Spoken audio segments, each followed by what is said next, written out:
Bone Conceal Girls Secondary School okurabaho kuzo mu semifinal basinga St Andrews Rubindi na gori ibiraha ryemwe omuzano gwa quarter final omumpakeze Lions Gendo misho muri banda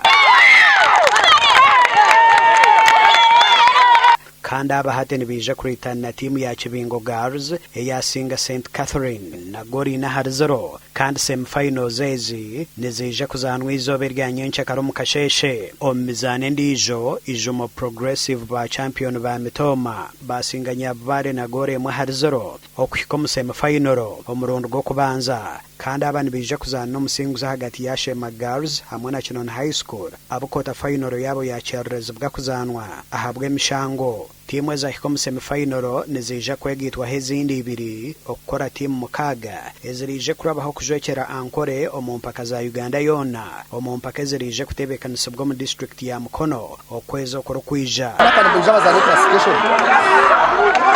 gasha kwa Aloysius Byamukama.